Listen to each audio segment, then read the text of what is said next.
Got a fun little problem this week. Here is a sheet of paper with side lengths A and B. You decide to fold the sheet of paper in half, corner to corner.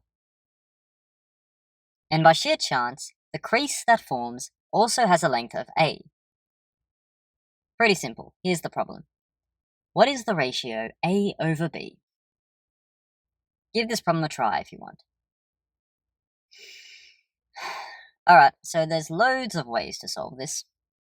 Plain vanilla geometry will work just fine, or if you have the taste for something a little more exotic, you can do it using the areas of these trapeziums.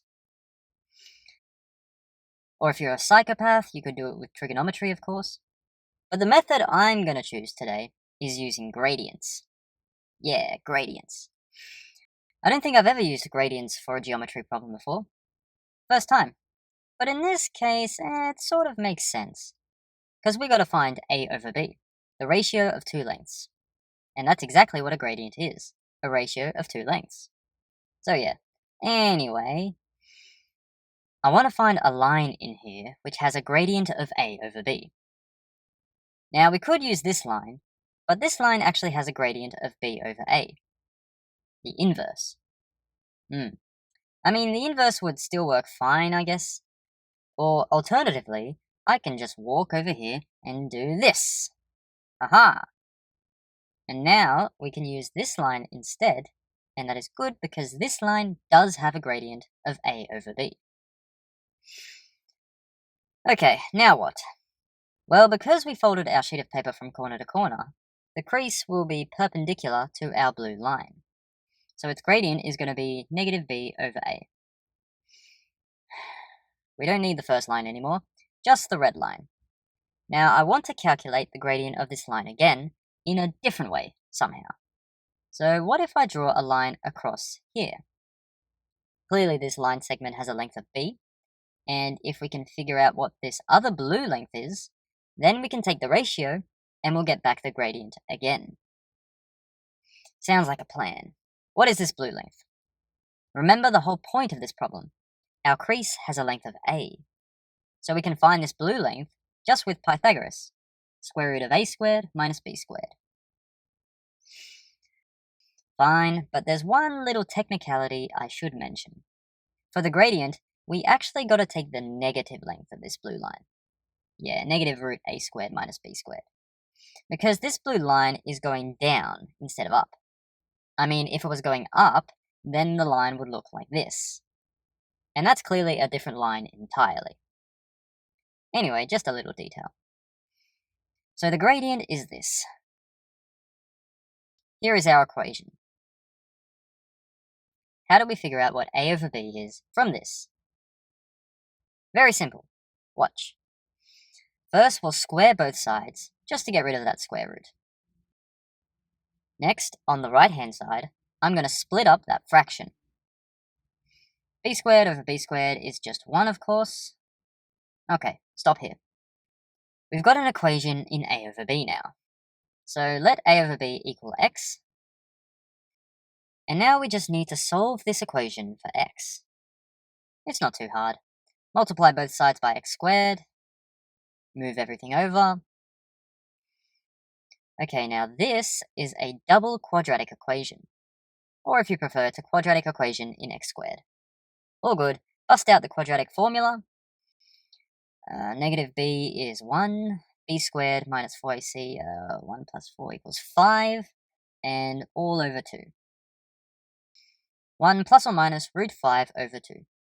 But x squared is always positive, so we can discount that negative solution. Huh. What a strange number. I have never seen that particular number in my life. Probably no one has. No! It's phi, the golden ratio. Phi, the golden ratio, of course, it is. Who else? Why am I pretending to be surprised? Of course it is. Golden ratio is the king of geometry. Undisputed. Golden ratio, we are on his land. Hold on a minute though. We're actually not done yet. X squared equals the golden ratio, therefore x equals the square root of the golden ratio. Square root of the golden ratio. Square root of the golden ratio? Oh, the square root? Why? Don't get me wrong, I've seen the golden ratio hundreds, probably thousands of times in geometry, but I don't think I've ever come across the square root of the golden ratio. Not in a geometry problem like this, anyway. The square root of the golden ratio? What does that represent geometrically? I don't know. Let me think. Golden ratio, oh, well, there's the Fibonacci numbers. Yeah, Fibonacci. The ratio of Fibonacci numbers approaches the golden ratio in the limit to infinity. But that's a limit to infinity. So to represent a limit to infinity geometrically, you need some kind of infinite tiling of shapes or something. Like a fractal. But that ain't what we got here. So what else? Maybe pentagons? Pentagons. Ratio of the side length of a pentagon to the diagonal is the golden ratio. But it's not the square root of the golden ratio. What does the square root represent?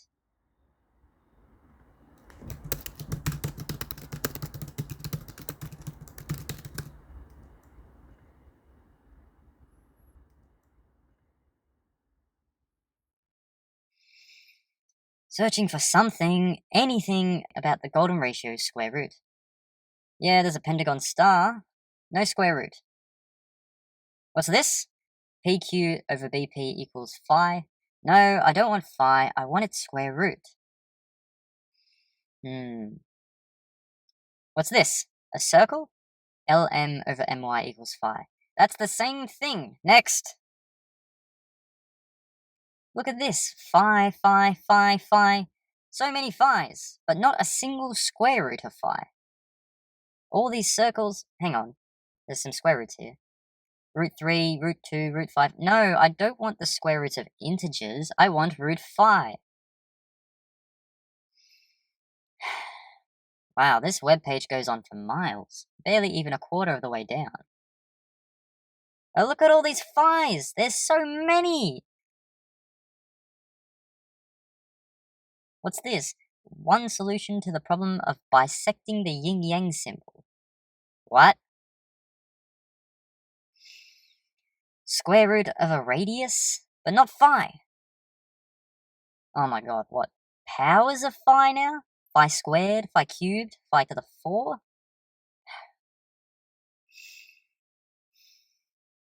Ooh, hang on. What's this? Square root of phi. Read. It follows there is a right-angled triangle with hypotenuse phi, one leg 1, and the other the square root of phi. If theta is the angle opposite the leg 1, then cos theta equals root phi over phi, while tan theta equals... Okay, yeah, don't care. This bit, though. There is a right-angled triangle with hypotenuse phi, one leg 1, and the other the square root of phi.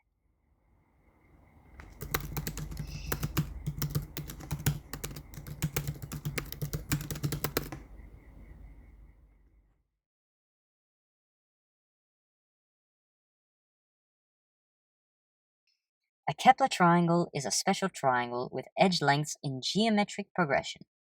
The ratio of the progression is root phi, where phi is the golden ratio, and the progression can be written 1 root phi, phi. Oh my lord. This is it. A right-angled triangle with side lengths 1 root phi and phi. Oh, well, of course, yes, because phi squared equals phi plus 1. That's like the definition of the golden ratio. But it also works in the Pythagorean theorem. Ah, I get it now.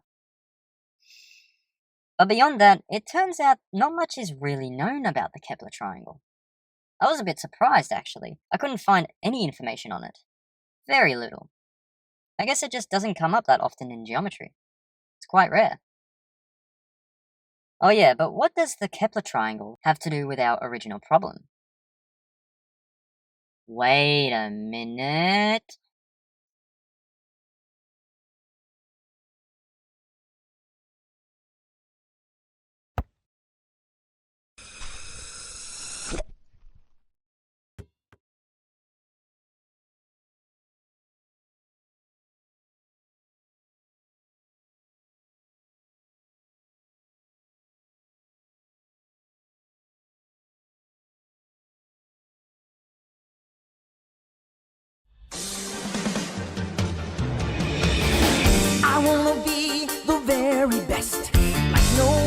ever was.